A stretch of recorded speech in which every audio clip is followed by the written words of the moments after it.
종합 스포츠 분석 토킹 채널입니다. 10년 이상의 실전 경험과 노하우를 담아 데이터 기반 핵심 분석부터 최강 배팅 전략까지 아낌없이 공유해드립니다. 수년간 운영된 전문 분석방 링크는 고정 댓글에서 바로 확인 가능합니다. 첼시 vs 리즈유. 이 경기는 첼시의 후반 박스밀도와 하프스페이스 침투 패턴이 리즈의 라인 관리 문제를 얼마나 파고들 수 있느냐가 핵심 포인트다. 첼시는 경기 초반에는 빌드업과 점유를 통해 경기 흐름을 안정시키고, 시간이 지나면서 델랍을 중심으로 박스 안 인원을 늘려가며 점점 더 직접적인 공격으로 전환하는 경향을 보이고 있다. 콜 파머는 오른쪽에서 안쪽으로 꺾어 들어가는 움직임으로 상대 풀백과 센터백 사이를 흔든 뒤 다시 바깥으로 빠지거나 짧은 패스를 통해 수비 조직을 계속해서 흔드는 역할을 맡는다. 이때 수비 라인이 파머 쪽으로 끌려나가면 엔소 페르난데스가 세컨드 라인에서 하프 스페이스로 파고들면서 박스 앞 혼전 상황 속에서 프리 상태로 슈팅을 가져갈 수 있는 장면이 자연스럽게 만들어진다. 리스 입장에서는 전방 압박으로 첼시의 후방 빌드업을 끊어야 하지만, 한번 압박이 풀리면 슈타의 앞뒤 공간이 갈라지며 콜 파머와 엔소가 활동할 수 있는 라인이 넓어지는 문제가 뚜렷하다. 3, 1, 4. 이 구조 특성상 윙백이 높게 설 때는 백스리가 넓게 벌어질 수밖에 없는데, 이 구간에서 첼시의 측면 풀백과 파머가 합을 맞춰 사이드에서 수적 우위를 만들면 리즈의 측면 수비는 버거운 상황에 직면할 가능성이 크다. 칼버트 루인 쪽으로 향하는 롱볼과 세컨볼에서 리즈가 힘을 내면 첼시 수비 뒤를 노리는 장면도 나올 수 있겠지만, 첼시가 중원에서 엔소를 중심으로 두 번째 볼을 선점한다면 리즈의 역습 기회 자체가 제한될 수 있다.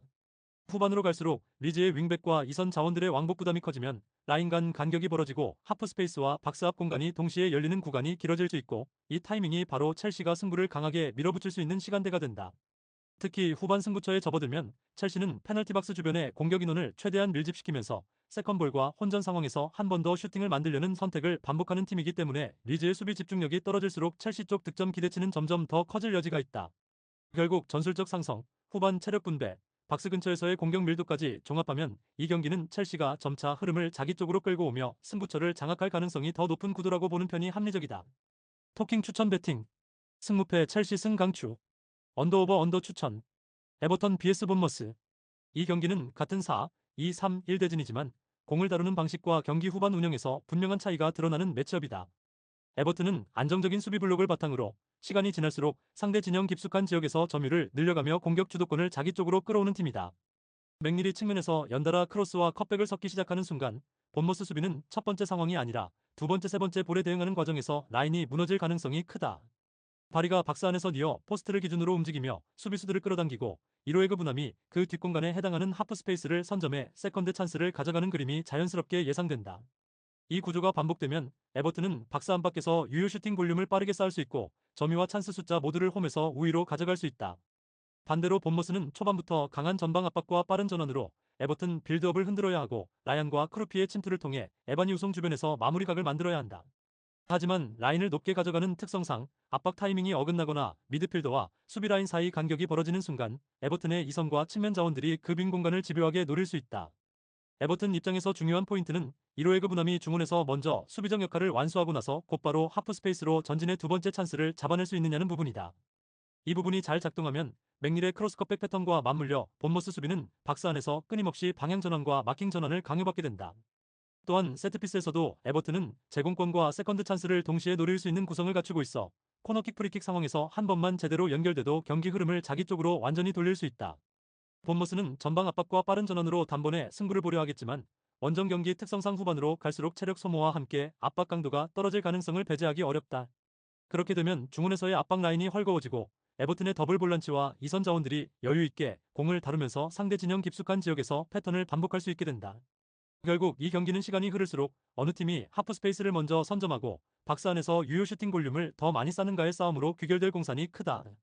이 구조와 홈 어드밴티지, 그리고 에버튼의 점유 기반 운영을 종합하면 후반 구간일수록 에버튼 쪽으로 승부의 무게가 조금씩 기울어질 가능성을 충분히 기대해 볼 수 있다. 토킹 추천 배팅. 승무패 에버튼 승 강추. 언더오버 오버 추천. 토트넘 vs 뉴캐슬. 이 경기는 토트넘이 후반부로 갈수록 하프 스페이스 공략을 강하게 밀어붙이는 팀이라는 점에서 뉴캐슬의 간격 관리와 체력 이슈를 정면으로 찌를 수 있는 매치업이다. 토트넘은 콜로 무아니의 뒷공간 침투와 테레 측면 드리블로 수비 라인을 넓게 벌려놓고 그 사이사이 공간으로 사비 시몬스가 세컨드 라인에서 파고드는 그림을 반복해서 준비하고 있다. 특히 후반 승부처 타이밍이 되면 테리 측면에서 수비수 한두 명을 끌어낸 뒤 컷백을 선택하는 장면이 많아지고, 이 순간 뉴캐슬 수비 간격은 순간적으로 크게 벌어질 수밖에 없다.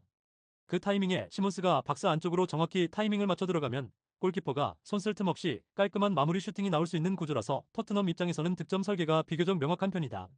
콜로 무아니는 수비 뒷공간뿐만 아니라 하프 스페이스로도 움직이며 센터백을 끌어내기 때문에 텔과 시몬스가 활용할 수 있는 슈팅 코스가 많아지는 효과가 따라온다. 중원에서도 토트넘은 더블 볼란치를 앞세워 두 번째 공싸움에 적극적으로 개입하고 세컨볼을 따낸 순간 즉시 전진 패스로 뉴캐슬 수비가 재정렬되기 전에 박스를 향해 파고드는 패턴을 선호한다. 반면 뉴캐슬은 터널리를 중심으로 빌드업을 풀어가려 하지만 강한 압박을 받는 상황에서는 후방으로 한 번 더 내주거나 측면으로 회전시키는 안전한 선택에 그치는 장면이 반복될 수 있다. 고든이 개인 능력으로 순간적인 위협 장면을 만들 수는 있어도 팀 전체 라인이 길어지는 구간에서는 전방 3명이 고립되고 미드필드에서부터의 지원이 끊기면서 단발적인 장면으로 끝날 가능성이 높다. 전반에는 뉴캐슬이 역습과 세트피스로 한두 번은 위협적인 장면을 만들 수 있지만 시간이 지날수록 토트넘이 경기 템포를 조절하며 점유율과 박스 근처 볼 점유에서 점차 우위를 확보하는 그림을 예상해 볼 수 있다.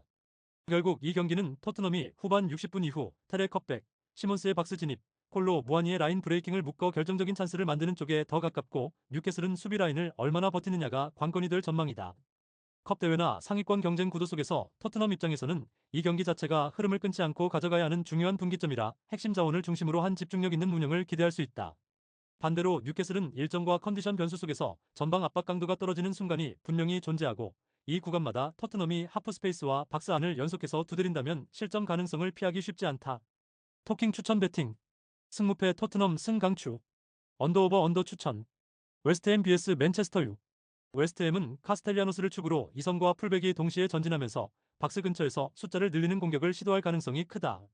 하지만 중원에서 전진에 치우치는 시간이 길어질수록 수비형 미드필더 앞뒤 간격이 벌어지고 센터백들이 넓은 구역을 홀로 방어해야 하는 장면이 늘어난다.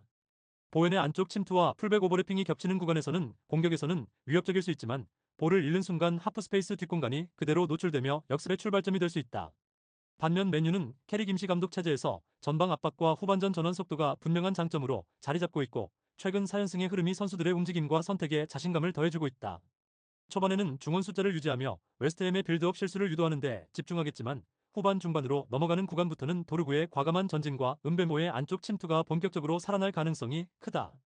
도르구가 터치라인을 따라 깊게 내려가다 컵백 타이밍을 가져가면 웨스트햄 수비는 골대 쪽으로 쏠리면서 미드필더와 수비수 사이 공간이 벌어지고 이 틈으로 은베모가 하프 스페이스를 파고드는 구조가 반복될 수 있다. 그 과정에서 박스 안쪽에는 카스텔리아누스가 수비에 내려오지 않는 시간대가 많기 때문에 웨스트햄은 역습 상황에서 수비 숫자가 항상 부족한 상태로 맨유의 공격을 맞이하게 될 위험이 있다. 브루노는 이런 장면에서 컵백 이후 떨어지는 볼을 곧바로 슈팅으로 가져가거나 한 번 더 좌우로 흔들며 웨스트햄 수비 블록을 벌리는 역할을 하면서 박스 주변에서 두세 번 연속으로 슈팅을 만들 수 있는 기반을 제공한다. 세컨볼 경합에서도 메뉴가 중원에서 숫자를 잘 맞추며 공격 전환에 빠르게 탑승한다면 웨스트햄 입장에서는 후반 시간이 갈수록 박스 앞 공간을 비우지 않고 버티기가 점점 더 어렵다. 또한 메뉴는 교체 카드 운영에서도 측면과 이선을 동시에 새로 투입해 압박과 전환 속도를 유지하는데 강점이 있기 때문에 일정 누적과 체력 저하가 있는 웨스트햄보다 후반 에너지 유지면에서 유리한 편이다. 결국 웨스트햄이 초반 기세를 잡더라도 시간이 지날수록 측면과 하프 스페이스에서 벌어지는 경합에서 맨유 쪽이 좀 더 날카로운 찬스를 만드는 흐름이 반복될 가능성이 높다. 그래서 경기 전체를 놓고 보면 웨스트햄의 홈 이점보다 맨유의 상승세와 후반 전환 속도가 스코어에 더 직접적으로 반영될 수 있는 구도다. 토킹 추천 배팅 승무패 웨스트햄 패 강추 언더오버 오버 추천 구독, 좋아요, 알림 설정 토킹 가족방에서 더 많은 혜택을 만나보세요. 가족방은 고정 댓글의 링크를 통해 문의하세요. 감사합니다.